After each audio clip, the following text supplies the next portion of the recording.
Hey, it's Mirna from Happiness Academy.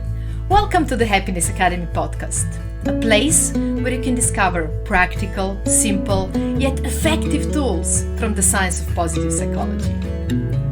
You're at the right place if you're looking to live a life of well-being and joy, staying resilient when facing any challenges, and incorporating a sense of meaning in things you do. Ready? Let's dive in. Mindfulness is the cornerstone of well-being. It is related to sense of meaning in life, to positive emotions, to resilience, to literally anything that feels good about our life. If we talk about well-being, mindfulness is our absolute superpower. That is why today I'm sharing with you 3 practical, tangible groups of tools that you can use to leverage mindfulness more and to strengthen that sense of mindfulness in your life.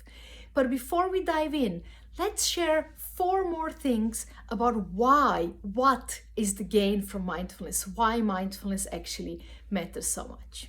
So the first reason the first gift that we get from mindfulness is feeling more grounded, feeling more relaxed within difficult circumstances, feeling more centered, feeling more stable within anything that's happening in our life.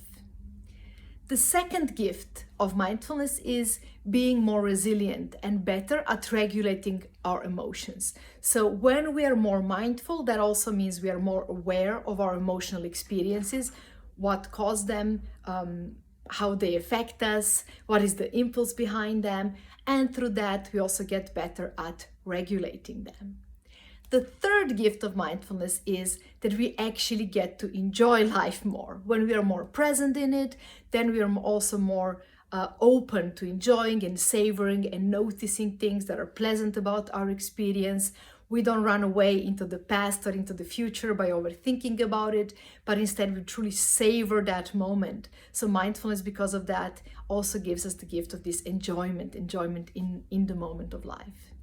And the fourth gift of mindfulness is focus. It's really related to the ability to sustain the concentration over a longer period of time and to work with stronger focus, which of course in our modern life can be really, really challenging.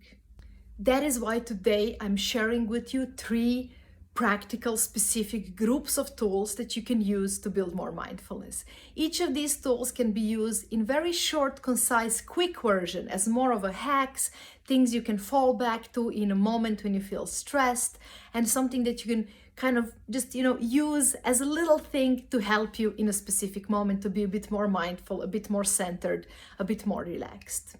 But all of these can also be used as a bigger practices. You can truly incorporate them as new habits in your life and through that build more and more mindfulness and build more of that sense of being centered, savoring life more, being more present.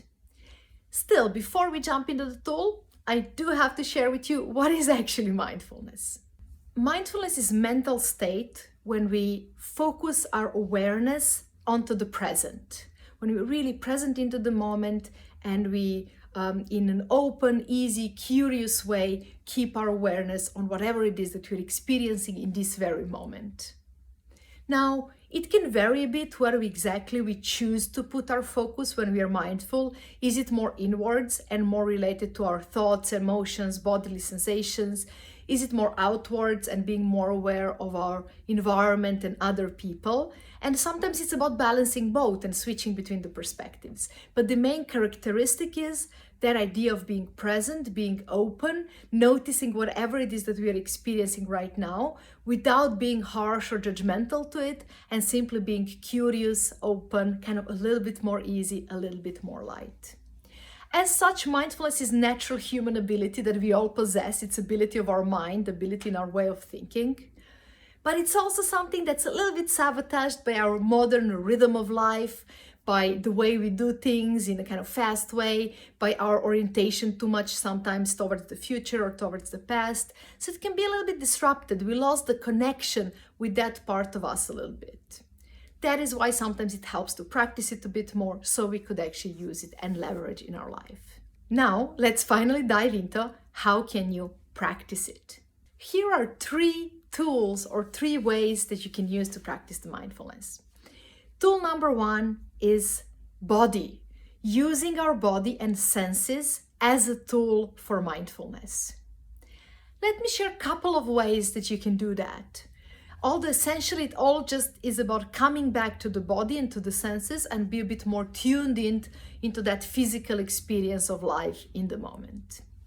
One of the ways that is maybe the simplest to tune more into our body is to just shift our awareness and notice how our body feels in the moment. So basically ask, hey, how do I feel right now?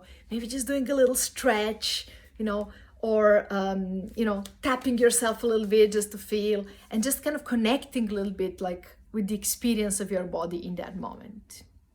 But then we can also extend that practice, and one of the most common meditations related to this is meditation called body scan meditation, in which we simply go from our toes all the way up to our head, mentally scanning our body one part at a time and noticing how it feels and what is happening and what is the experience right now in that part of our body.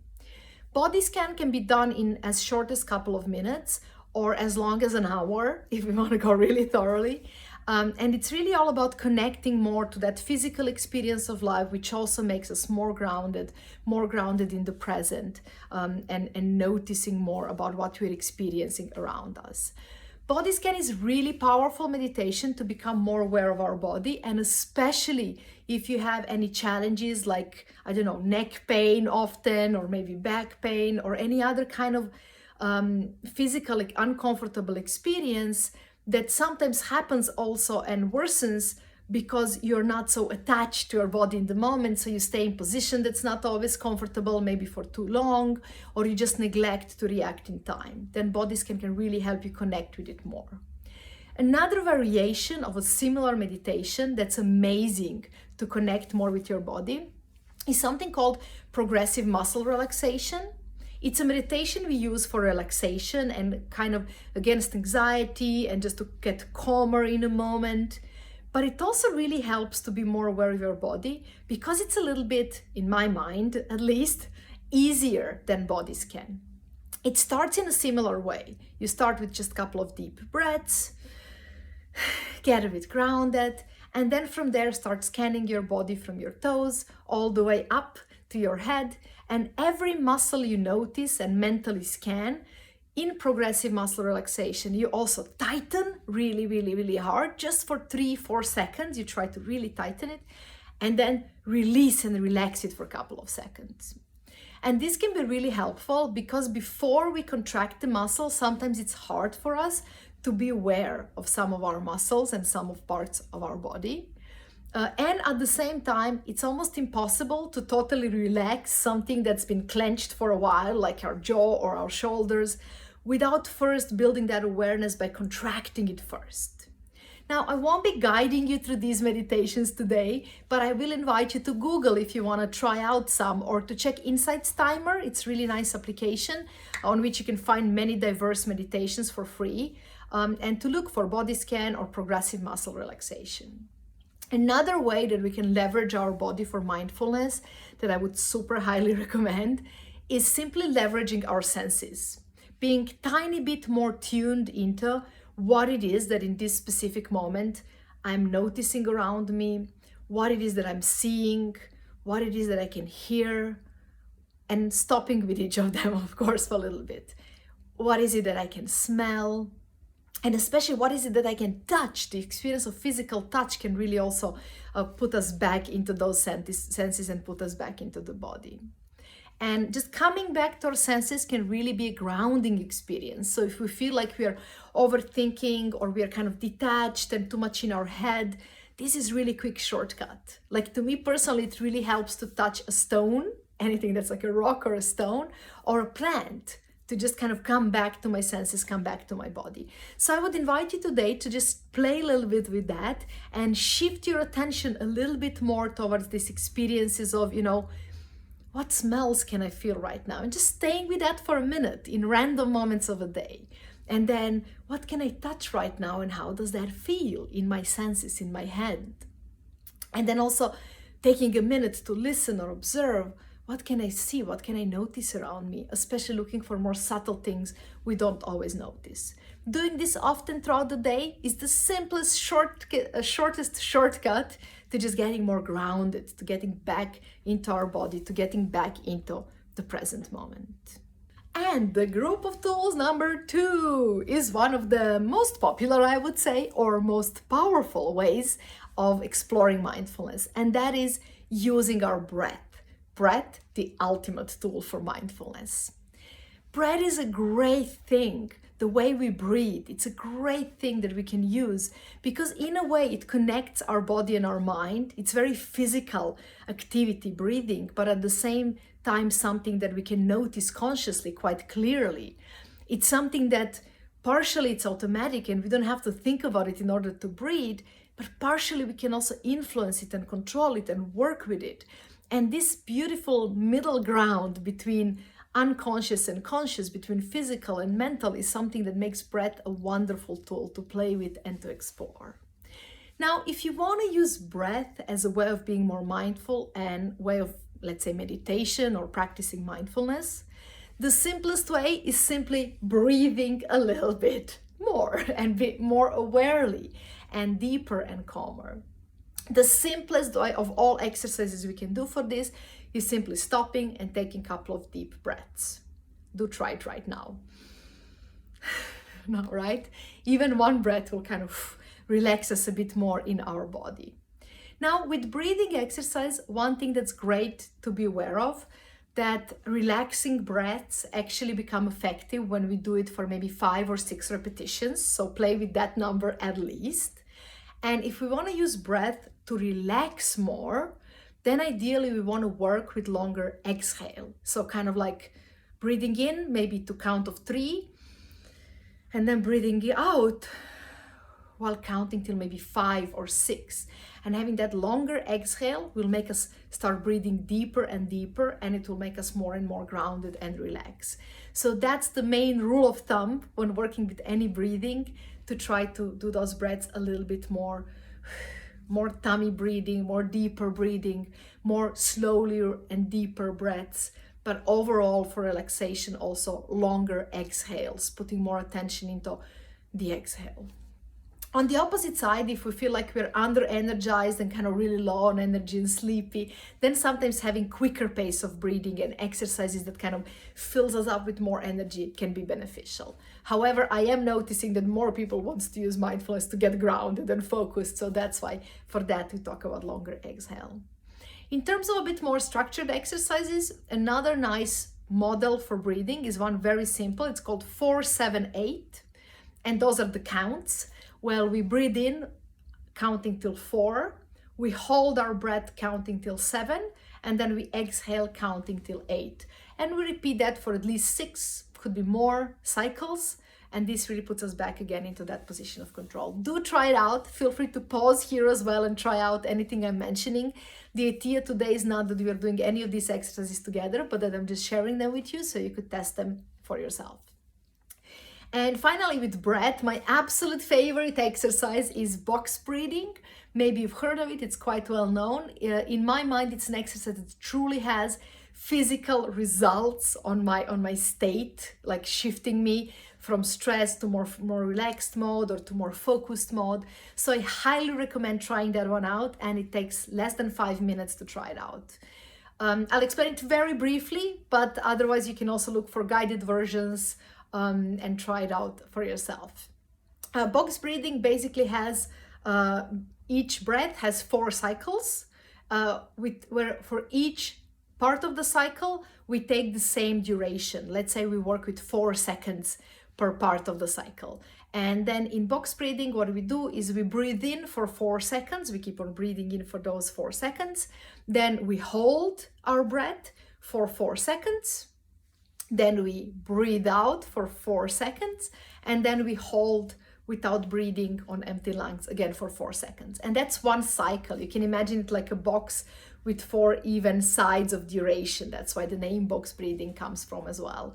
And then we repeat that cycle for ideally around 10 breaths. I would say at least 6 breaths, which will take you like 2-3 minutes for 6 breaths and maybe 5 minutes for 10 breaths.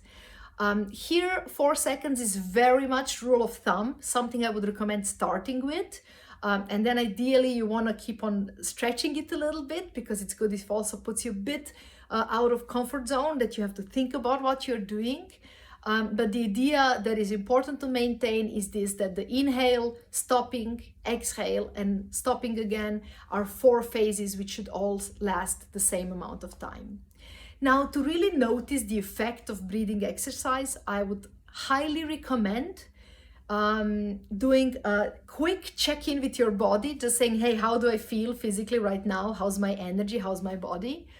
First, and then doing a short breathing exercise, and then doing that check-in with your body one more time. I will share also in the description of this video link to self-check-in exercise, a nice exercise you can play with, which is kind of a variation of this body check-in that you might also want to use.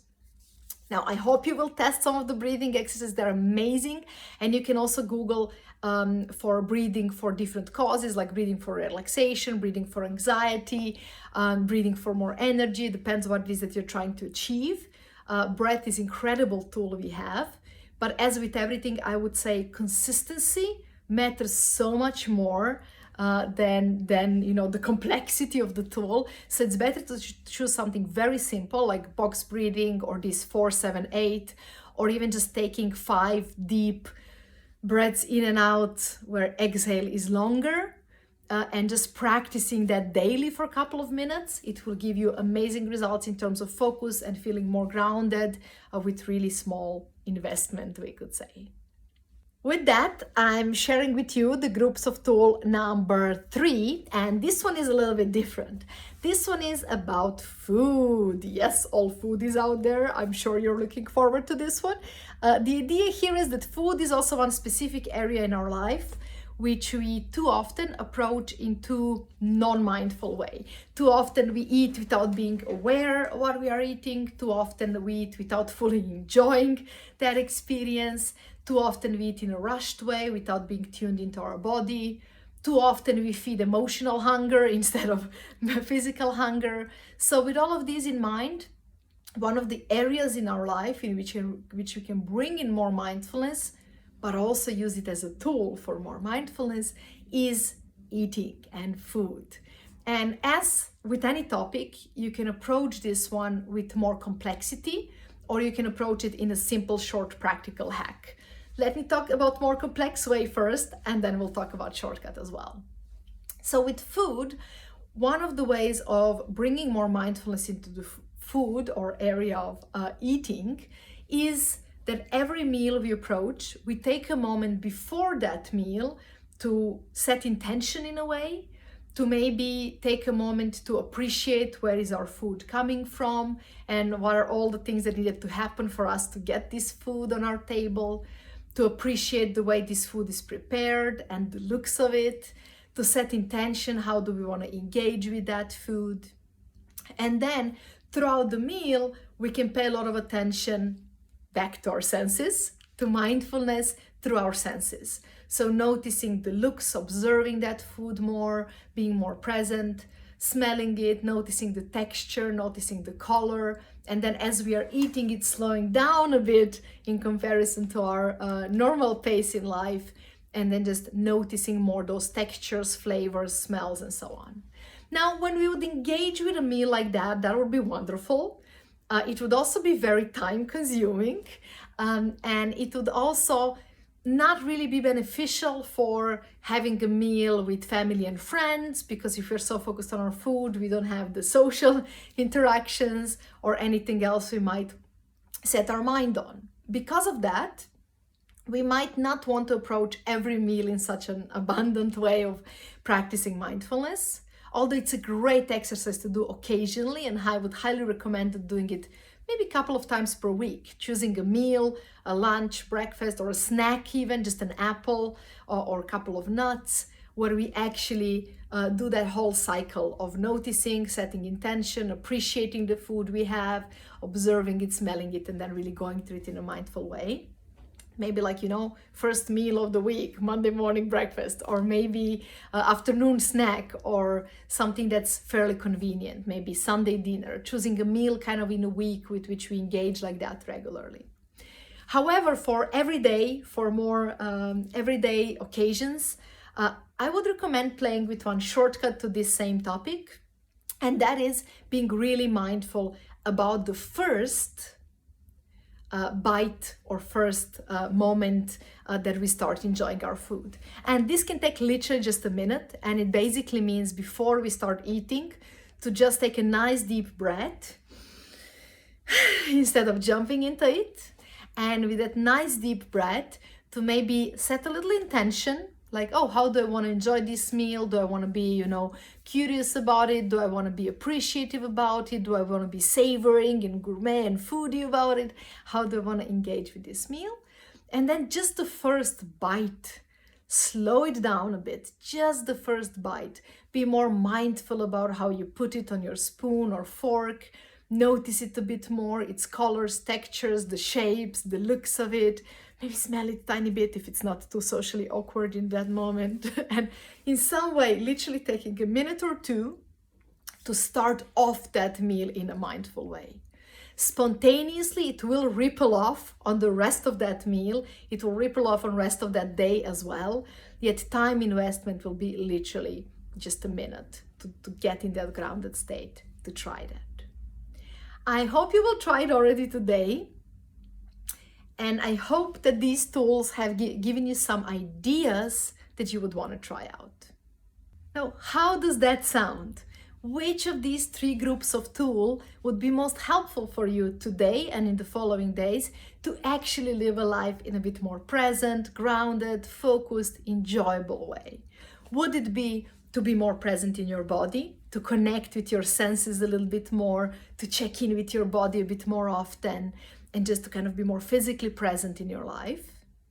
Or would it be to use your breath to get calmer, grounded, more focused, to manage maybe your anxiety or stress? Or would it maybe be food and exploring that connection with the food, exploring that sense of savoring and enjoyment in the food we engage with? Please do choose one to play with it today. This is all about experimentation and trying out new things. So choose one, play with it today, or even better, set for yourself a 7-day challenge in which you will be practicing one of these tools just for 5 minutes or even less per day over 7 days. And see how that feels. See if you want to keep it as practice in your life and what value it might be giving you.